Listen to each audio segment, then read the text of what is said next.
First, I just want to share remarks of my own. Democrats in Congress have officially shut down the United States government. House Republicans passed a nonpartisan, clean piece of legislation to extend current government funding until November 21st. But nearly every single Democrat senator voted against this bill. To be clear, this was the exact same bill that Democrats approved 6 short months ago in March, just adjusted for inflation. This is the same kind of clean funding bill that Democrats passed 13 separate times when they held the majority during Joe Biden's administration. So the American people woke up this morning and asked the obvious question: why is the government shut down right now? The answer is pure partisan politics being played by the Democrat Party. The Democrats shut down the government because President Trump and the Republicans will not force American taxpayers to pay for free health care for illegal aliens. America is $37 trillion in debt. We cannot afford to provide taxpayer-funded free health care to illegals who broke the law to enter our country. To put this all into perspective, the Democrats refused to keep the government open over health care to illegal aliens and now have jeopardized critical health care programs for American citizens instead. The Women, Infants, and Children program, community health center funding, Medicare treatment options, and other health programs are now all at risk because of the Democrats rejecting the clean CR. The most vulnerable in our country are being punished because the Democrats want to prioritize illegals over American citizens. And if Democrats actually cared about health care, they would applaud the actions taken by President Trump just yesterday in the Oval Office. He took a bold and massively popular action to improve our healthcare system. He announced the first agreement with a major pharmaceutical company, Pfizer, to lower drug costs for Americans. This is a historical achievement long sought by past Democrat presidents that only President Trump was able to get done. Also yesterday, while the Democrats were whining about health care for illegal aliens, President Trump signed a powerful executive order to supercharge American AI innovation and unlock cures for pediatric cancer patients in the United States.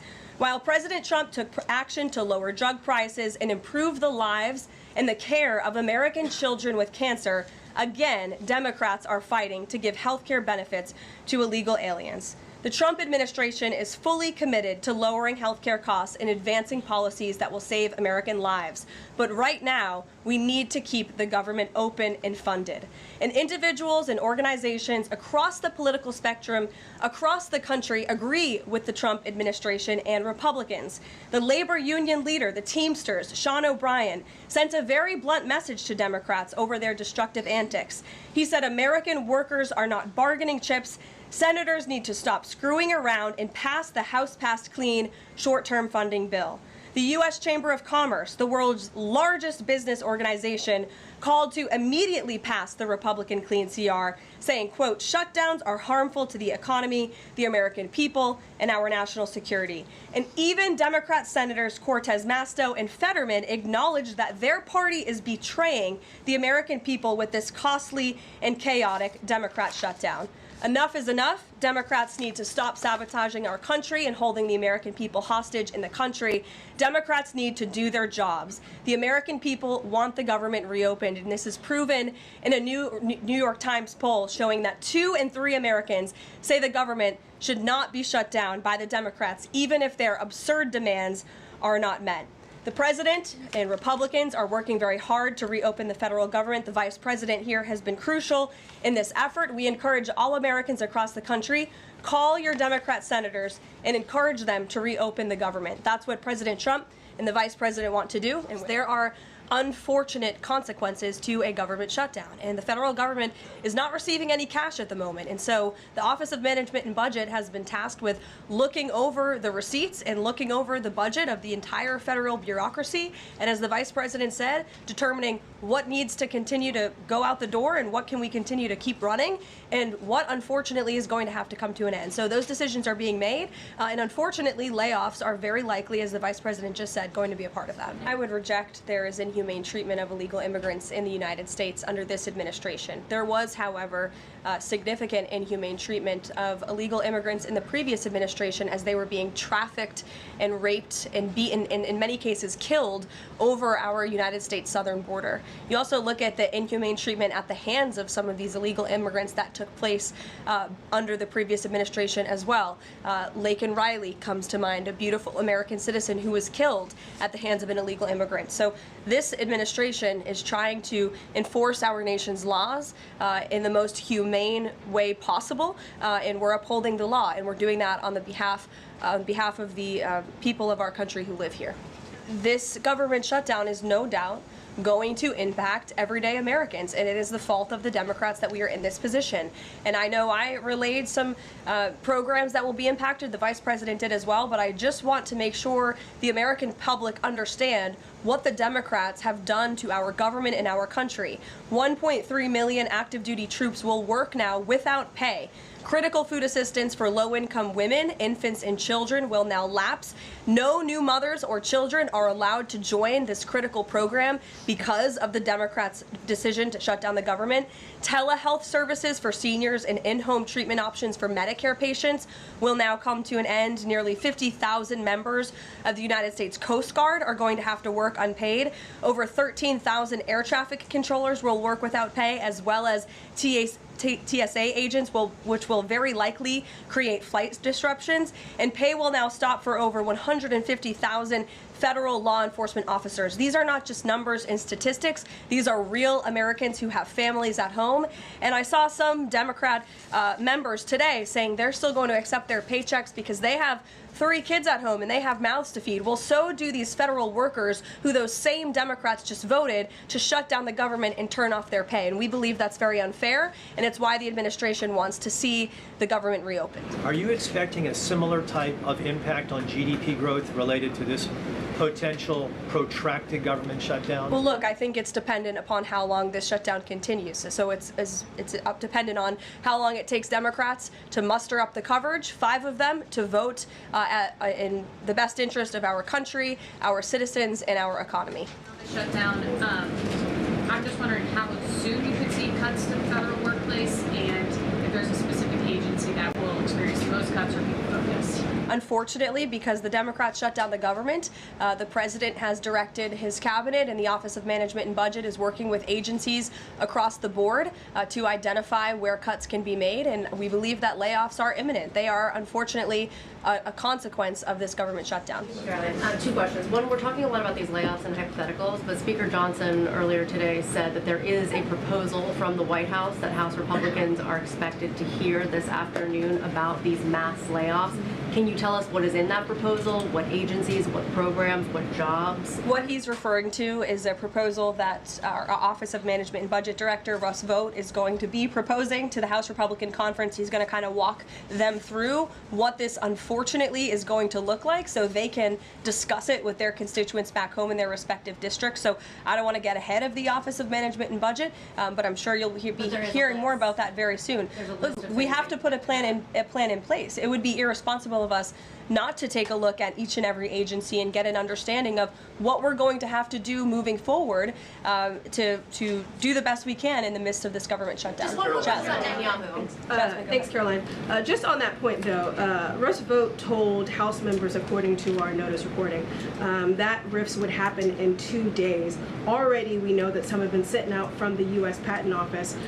So I wonder, one, this administration continues to say that they don't want to lay people off, but obviously there is a plan to lay people off. So what is your message to those people who are getting laid off? And then if the government reopens, will those RIFs reverse? Are they not permanent? If the government reopens, specifically if it reopens pretty quickly?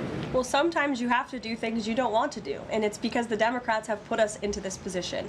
If the Democrats did not vote to shut down the government, we would not be standing up here talking about layoffs today. We'd be talking about all the other news stories going on in the world in our country. We'd be talking about all of the great things that this administration is doing to uplift Americans across the country. But unfortunately, the Vice President of the United States and I have to come out here today to talk about a government shutdown that the Democrats put us in this position. And a second question. Go ahead, Joey. Thanks, Caroline. I'm just trying to clarify the timing of these potential layoffs to federal workers. You said imminent.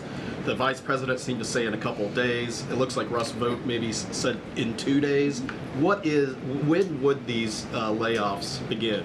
2 days, imminent, very soon. You will expect more announcements right now. Is it just not unclear, or are you waiting? No, it's not unclear. All of those things are very synonymous with one another. These rifts are unfortunately going to happen very soon. And it'll definitely Dasha. Dasha, go ahead. Caroline, we've been talking about the Affordable Care Act, enhanced premium tax credits, and sort of the politics of it all, right? But this is a very real, tangible impact that American people will feel. The Kaiser Family Foundation says that with the ACA enhanced premium tax credits, without them, premiums will go up 114% on average. 19 million of the 24 million people who rely on the coverage are in states that President Trump won. Is he concerned what will happen to those families if this tax credit expires? And aside from the shutdown, is there a plan to keep those premiums down? Look, as the Vice President just said, we are more than happy to have this conversation. The President and the Vice President and this team are more than happy to have that conversation with Republicans and Democrats on Capitol Hill, but it cannot happen right now. Right now, we need to reopen the United States federal government because people are going without pay. You have thousands of federal workers who have to show up to work and not get paid, and that's an unfortunate situation the Democrats have put us in. Then we can discuss this very important issue of health care that the President absolutely wants to fix. As I mentioned yesterday, he took... But those premiums do not expire until the end of the year. It's October 1st right now, and so we have a few months to have that conversation, and it's irresponsible of the Democrat Party to try to convince the American people that that conversation has to happen right now. No, what needs to happen right now is the reopening of the United States federal government, and then this administration will be happy to work with Democrats in good faith to come to a policy determination. But one red line the government has already made clear, this administration has already made clear, this administration is never going to support taxpayer-funded benefits going to illegal aliens. And we think it's despicable that that was one of the first proposals that Democrats put in their funding proposal, and their CR. The Republican CR was a clean CR that would keep the government open. Democrats have voted for it 13 times in the past. The Democrats put this poison pill in there, this partisan pill. Why? Because they are beholden to the far left radicals in their party, and you already see 3 moderate Democrats having the courage to say no. We need to keep the government open, and then we can have these conversations about health care. Mary. Caroline, I just want to circle back to something the Vice President said about Ocasio-Cortez. I'm actually surprised it didn't come up sooner. So if Schumer is catering to the demands of Ocasio-Cortez, can you share whether the White House views this as cracks in Schumer's leadership, and would the Vice President be open to meeting with someone like her if she is assuming this role in the Democratic Party? I'll let the Vice President speak on that himself. I think that certainly Senator Schumer was not expecting 3 moderates to break with him last night. In fact, last night you heard Senator Schumer say he can't guarantee that he will be able to hold his caucus together. And so again, we encourage Democrats to have the courage to do the right thing, do what you have done 13 times previously, and vote for this clean continuing resolution to keep the government funded. As for what the Trump administration and President Trump is going to do, we'll continue to be very public that we want the government to be open, and as the Vice President said, we'll continue to work in good faith with anyone on Capitol Hill who wants to do right by the American people. Thank you all so much. We'll see you later. Thank you.